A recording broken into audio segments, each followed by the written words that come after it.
ሲም ካርድ በመጠቀም ፈንጂ ለማፈንዳት ሲንቀሳቀሱ የነበሩ ተያዙ። በቅርቡ በፖሊስ ጣቢያ ላይ ፈንጂ አፈንድተው የተሰወሩ ናቸው። የጎንደር ከተማ አስተዳደር ሰላምና ጸጥታ መምሪያ ሲም ካርድ በመጠቀም ፈንጂዎችን በማፈንዳት የህብረተሰቡን ሰላም ለማደፍረስ ሲንቀሳቀሱ የተገኙ 3 ተጠርጣሪዎች ይዣለው ሲል ገልጿል። የመምሪያው ኃላፊ አቶ አለልኝ አለም ትላንት ሚያዝያ 16 ቀን 2017 ዓ.ም በሰጡት መግለጫ ተጠርጣሪዎቹ በገበያ ስፍራ፣ በትምህርት ቤቶችና ህዝብ በሚሰበሰብባቸው ስፍራዎች ፈንጂዎችን በማጥመድ የሽብር ተግባር ለመፈጸም ዝግጅት እንደነበራቸው ባካሄድነው ምርመራ አረጋግጠናል ብለዋል።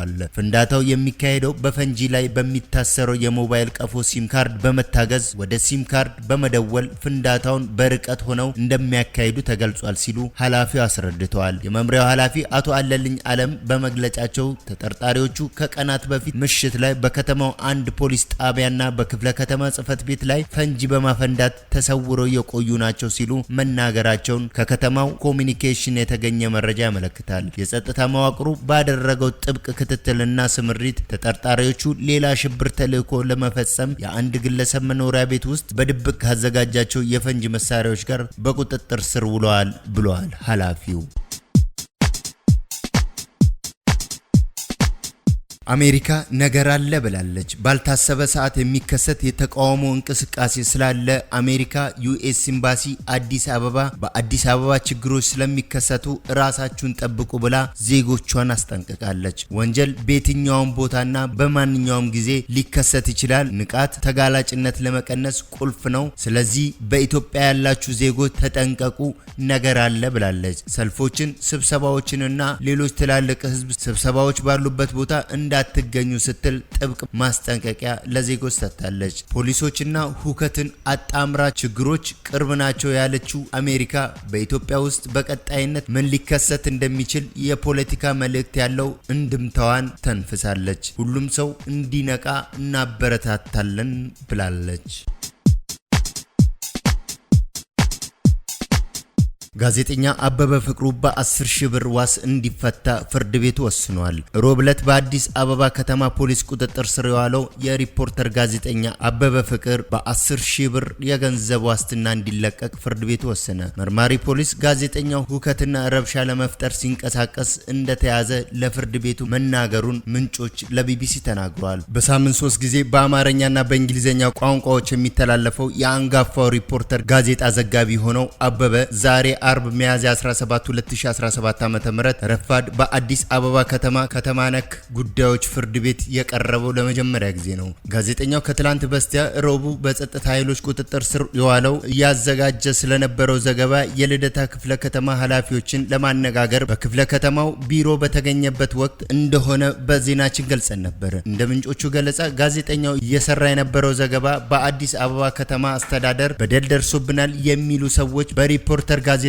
ቢሮ በመገኘት ካቀረቡት ቅሬታ ጋር የተያያዘ ነው ብለዋል። ጋዜጠኛው ቅሬታ ላቀረቡት ሰዎች ቃለ መጠይቅ ካደረገ በኋላ የቀረበው ቅሬታ ከክፍለ ከተማው ጋር ስለሚገናኝና የክፍለ ከተማ ኃላፊዎችን የግድ ማነጋገር ስለነበረበት እሱን ለመስራት በሄደበት ነው የተያዘው ሲሉ አንድ ምንጭ ሁኔታውን ገልጿል። አበበ በልደታ ክፍለ ከተማ ቢሮ ከተገኘ በኋላ ከቀኑ 9 ሰዓት ገደማ ላይ ኃላፊዎች እንዳላገኘ አሳውቆ እንደነበር የሚገልጹ ምንጮቹ ወደ ቢሮ እንዲመለስ እና በማግስቱም በአካል ወይም በስልክ ኃላፊዎችን ለማግኘት እንዲሞክር እንደተነገረው አስረድተዋል። ጋዜጠኛ አበበ መታሰሩ የታወቀው ከቀኑ 11 ሰዓት ተኩል አካባቢ እንደሆነ ምንጮች ተናግረዋል። አበበ መያዙን የታወቀው አካባቢው ላይ የነበሩ ሰዎች ጋዜጠኛው ወደ ሪፖርት ቢሮ በመደወል በጸጥታ ኃይሎች ተይዞ እንደሄደ ማየታቸውን በመናገራቸውም እንደሆነ ጠቅሷል። ይሁንና ጋዜጠኛ አበበ ከተያዘ በኋላ ወዴት እንደተወሰደ በሰዓቱ እንዳልታወቀ የሚናገሩት ምንጮቹ አበበ በልደታ ክፍለ ከተማ ስር በሚገኘው ጌጃ ሰፈር አካባቢ ፖሊስ ጣቢያ እንደታሰረ የታወቀና ትላንት ሐሙስ ጠዋት ገልጿል።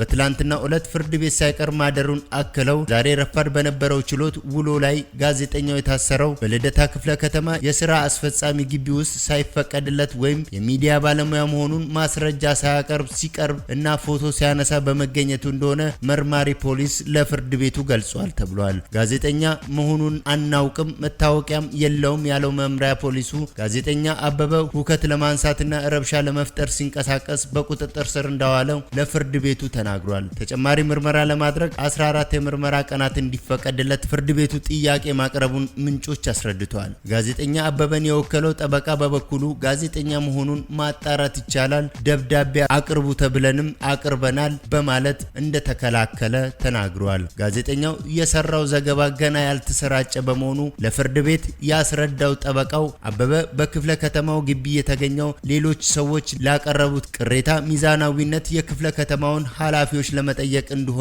ገልጿል ተብሏል። ጠበቃው ዋስትና ሊያስከለክለው የሚያስችል ምንም ጉዳይ የለም፣ ጋዜጠኛ በመሆኑም ከሕግና ከአዋጁ አንጻር ሊታሰር አይገባም፣ ይህም ቢታለፍ እንኳን የዋስትና መብቱ ሊከበር ይገባል የሚል መከራከያ ለፍርድ ቤቱ እንዳቀረበ ምንጮች ገልጸዋል። የግራ ቀኙን ክርክር የተመለከተው የአዲስ አበባ ከተማ ነክ ጉዳዮች ፍርድ ቤት ጋዜጠኛ አበበ በ10 ሺህ ብር የገንዘብ ዋስትና እንዲለቀቅ ውሳኔ መሰጠቱን ተናግረዋል። የጋዜጠኛውን ዋስትና ክፍያ የፈጸመው ሂደት ተጠናቋል፣ እስከሚለቀቅ እየተጠበቀ መሆኑን የገለጹት አንድ ምንጭ ይለቀቃል ብለን ተስፋ እናደርጋለን፣ እስካሁን ድረስ ግን አልወጣም ብለዋል። ቢቢሲ አማሪክ እንዳስነበበው የኢትዮጵያ አየር ኃይል ወደ ተሟላ ዘመናዊ የአቪዬሽን ተቋም ደረጃ ማደግ ችሏል ሲሉ ሌተናል ጄኔራል ይልማ መርዳሳ ተናግረዋል። በጠንካራ ተቋም ሪፎርም እየተገነባ ያለው የኢትዮጵያ አየር ኃይል ወደ ተሟላ ዘመናዊ የአቪዬሽን ተቋም ደረጃ ማደግ ችሏል ሲሉ የኢፌዴሪ አየር ኃይል ዋና አዛዥ ሌተናል ጄኔራል ይልማ መርዳሳ ገለጹ።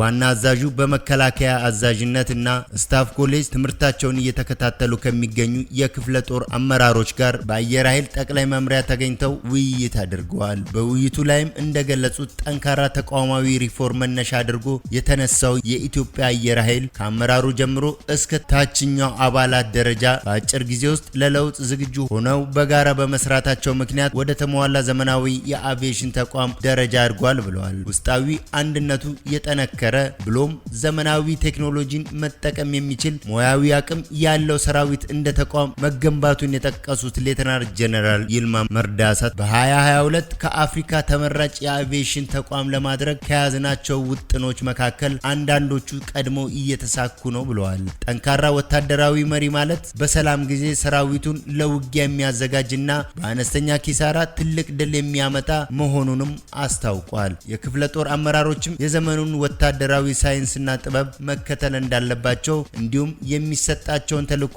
ያገናዘበ አቅም ደረጃ ላይ ራሳቸውን ለማብቃት ሊተጉ እንደሚገባም አሳስበዋል። የሩሲያው ከፍተኛ የጦር አዛዥ በመኪና ላይ በተጠመደ የቦምብ ጥቃት ተገደሉ። የሩሲያው ከፍተኛ የጦር አዛዥ የሆኑት ሜጀር ጄኔራል ያሮስላቭ በሞስኮ ከተማ አቅራቢያ በመኪና ላይ በተጠመደ የቦምብ ጥቃት ሕይወታቸው ማለፉን የሩሲያው ባለስልጣን አስታወቀ። ጄኔራሉ በአካባቢው ያለፈ በነበረበት ወቅት በሪሞት የሚዘወር ቦምብ የተጠመደበት መኪና ፈንድቶ ጥቃት እንደደረሰባቸው የሩሲያው አርት ዘግቧል። ጥቃቱን ተከትሎ የሩሲያው የውጭ ጉዳይ ሚኒስትር ሰርጌይ ላቭሮቭ ሞስኮ የዩክሬንን ጦርነት ለማቆም ከአሜሪካ ጋር ስምምነት ላይ ለመድረስ ዝግጁ ነበረች፣ ሆኖም ግን ቆም ብሎ ማሰብ ያስፈልጋል ሲሉ ተናግረዋል። ጥቃቱ ከዚህ ቀደም ዩክሬን በሩሲያ አመራሮች ላይ ከሰነዘረቻቸው ጥቃቶች ጋር ተመሳሳይ ያለው መሆኑን ዘ ጋርዲያን በዘገባው አመላክቷል።